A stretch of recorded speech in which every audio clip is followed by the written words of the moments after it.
Olá, tudo bem? Eu sou a professora Estela, professora de Educação Física, e na nossa aula de hoje a gente vai falar um pouquinho sobre os esportes de orientação, né? Mas o que é isso, né? Que esporte é esse? Talvez vocês não tenham ainda tido essa aula ou não tenham tanto conhecimento, porque ele não é tão difundido. Mas a gente vai entender o porquê e o porquê que a gente deve conhecer esses esportes que não são tão conhecidos, né? Porque são simples e práticos da gente utilizar no dia a dia, né? E fazer na escola e fazer com os amigos. Então vamos lá. História do esporte de orientação, né? O esporte surgiu em 1918 na Suécia e existe uma história que relata que um dia um corredor que era matemático pensava que o tempo gasto para praticar uma atividade física era o tempo perdido para a mente. Assim, resolveu começar a solucionar problemas de matemática enquanto corria.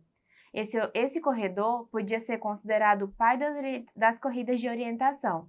A vontade de ocupar a mente enquanto realiza atividades físicas talvez tenha sido responsável pela grande aceitação desse esporte, que alia atividade física com atividade mental intensa. No Brasil, a história de orientação começou em 1970, enquanto alguns militares foram à Europa observar as competições de orientação. Em 1971, o coronel Tolentino Paz, pioneiro na orientação, organizou as primeiras competições militares no Brasil.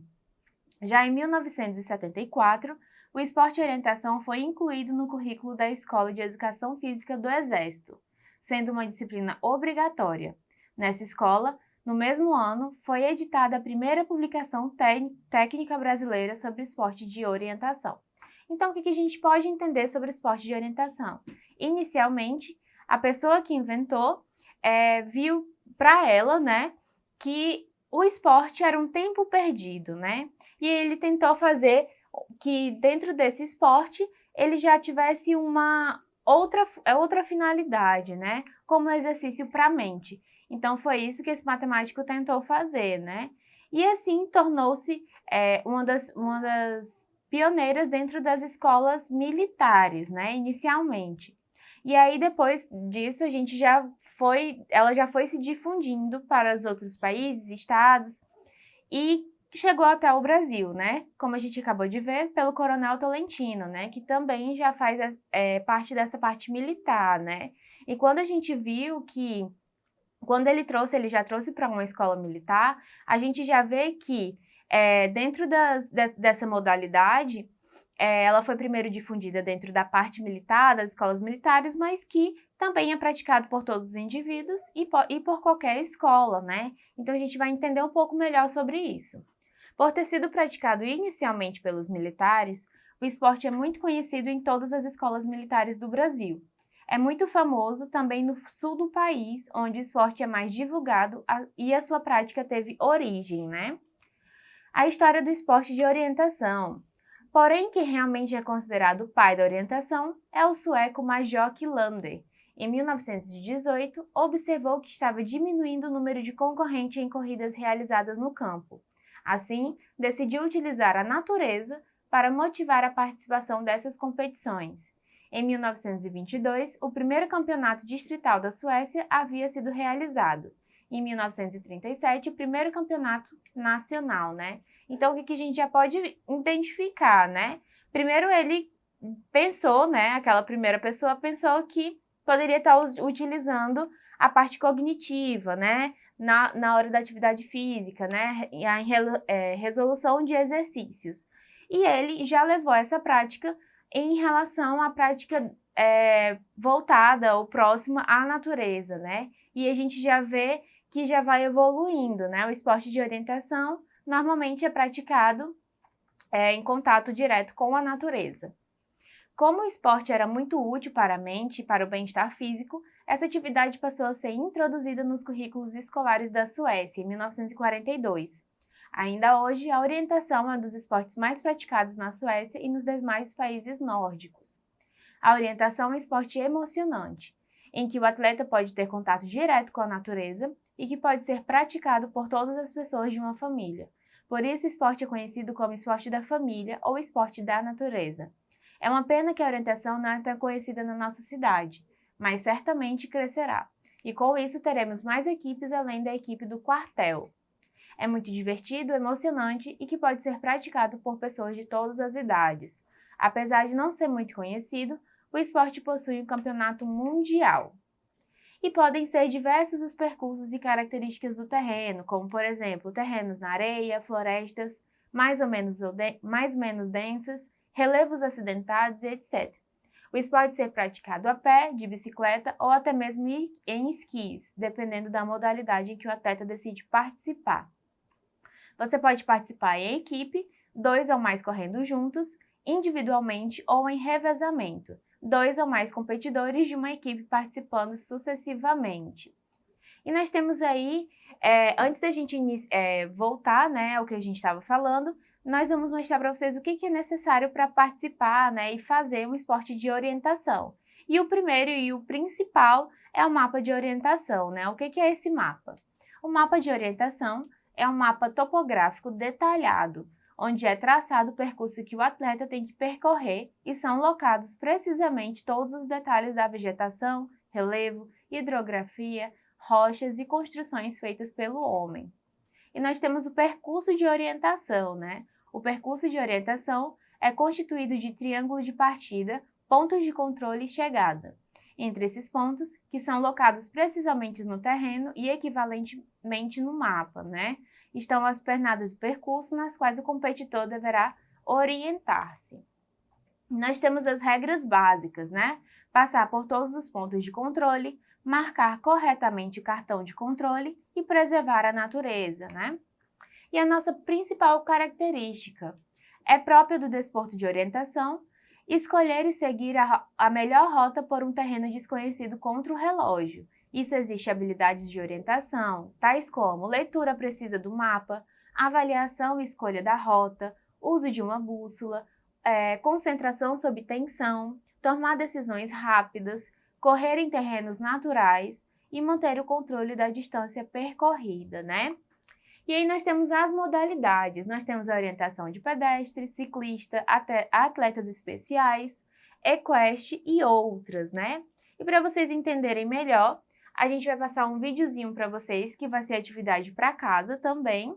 E aí vocês vão entender melhor sobre o esporte de orientação, né? Por isso que eu tentei não explicar tanto assim, para vocês entenderem melhor agora no vídeo, que ele é mais visual, né? Vocês vão entender melhor. Então vamos lá.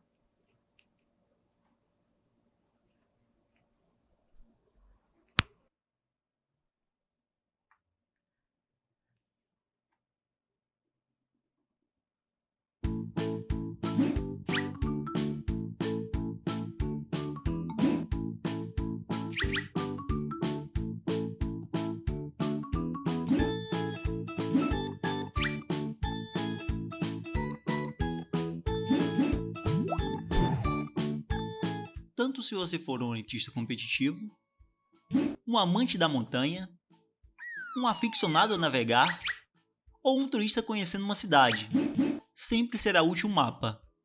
Graças às representações, podemos observar tudo o que lhe rodeia, em um formato cômodo e simplificado. A escala do mapa lhe diz o quanto é pequeno a representação comparado com a realidade. 1 por 10.000 significa que o mapa é 10.000 vezes mais pequeno do que a área mapeada. É dizer que 1 centímetro do mapa equivale a 100 metros na realidade.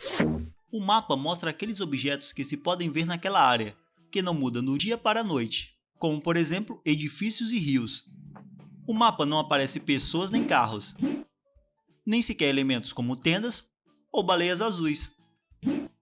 Existem diversos tipos de mapas, como o mapa de orientação, que inclui detalhes como trilhas, rios, penhascos, além de pedras de mais de 1 metro de altura. Para mapas de trekking, podemos encontrar as altitudes, rios e diferentes caminhos.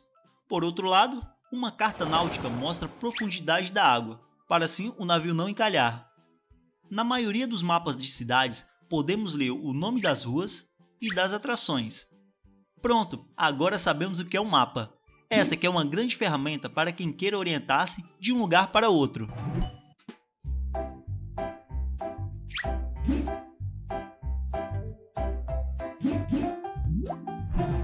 Claro que antes de se movimentar, devemos saber para onde queremos ir. mas também é importantíssimo saber onde estamos.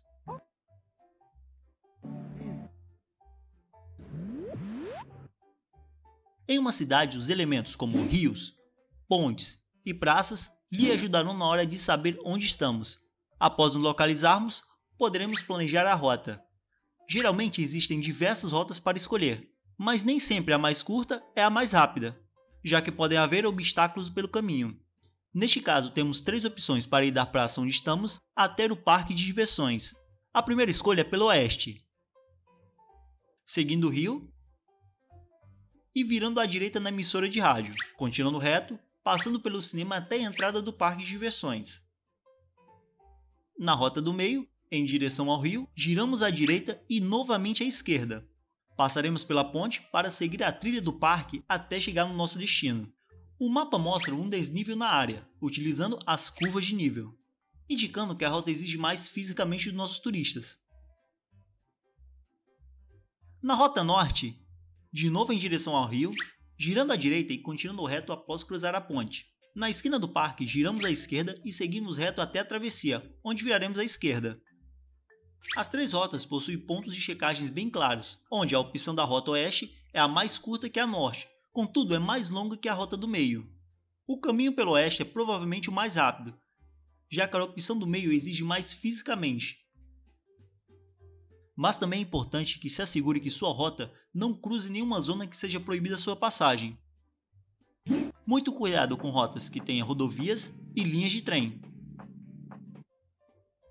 Não se deve ultrapassar áreas privadas e nem penhascos intransponíveis.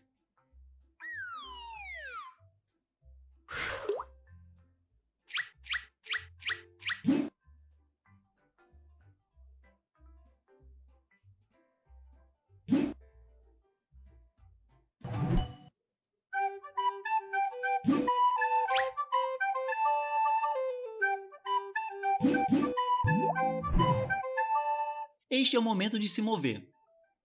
Dobre o seu mapa de modo que possa ver de onde está aonde queira ir, e também a área entre esses 2 lugares. Assim é mais fácil para se levar o mapa. Coloque o seu dedo polegar em cima do lugar onde está e aponte para a direção onde queira ir. Deste modo você poderá identificar facilmente a sua posição no mapa quando observá-lo.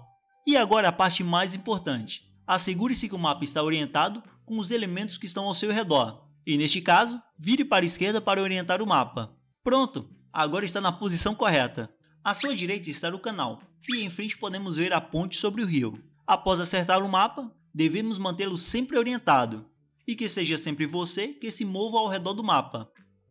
E aí, já está preparado para começar?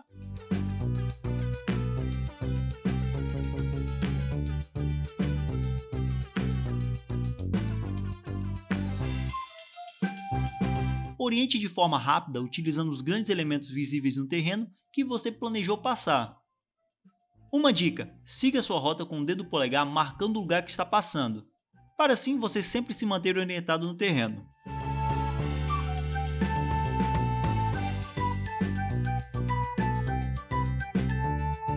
Chegamos na emissora de rádio, como havíamos planejado. Agora gire à direita para chegar no parque de diversões.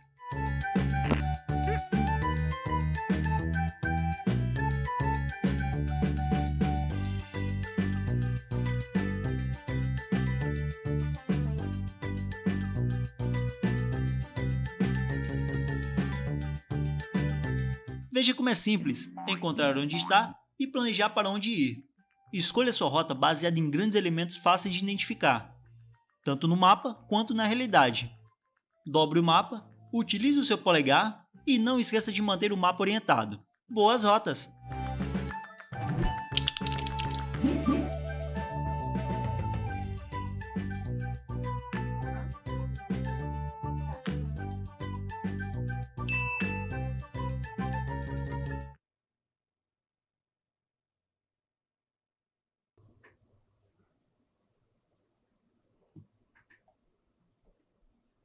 Olá, vocês viram como é simples, né? Fazer um esporte de orientação. Não tão simples assim, porque existem várias coisas que vocês devem seguir, né? As orientações. Então vamos ver a atividade, né? Qual vai ser a atividade? Assista o vídeo, vocês já assistiram, E depois, com as orientações passadas, elabore um mapa de orientação da sua casa até sua escola, com rotas alternativas, né? Compartilhe seu mapa com o seu professor e escola, né? E aí nós temos a atividade. Com base no seu conhecimento, no que acabamos de estudar, responda a respeito do esporte de orientação. Quem é que pode praticar, né? Adultos e crianças, crianças e adolescentes, somente profissionais e todos, né? Então, bem simples essa atividade, né, para vocês lembrarem. E se você respondeu a alternativa D, todas as pessoas podem participar, né? Como eu havia falado desde o início da nossa aula. Então, nós ficamos com a nossa aula de hoje. Não esqueça de acessar a plataforma Eduque para vocês terem acesso às nossas atividades, aos nossos vídeos e até a próxima aula.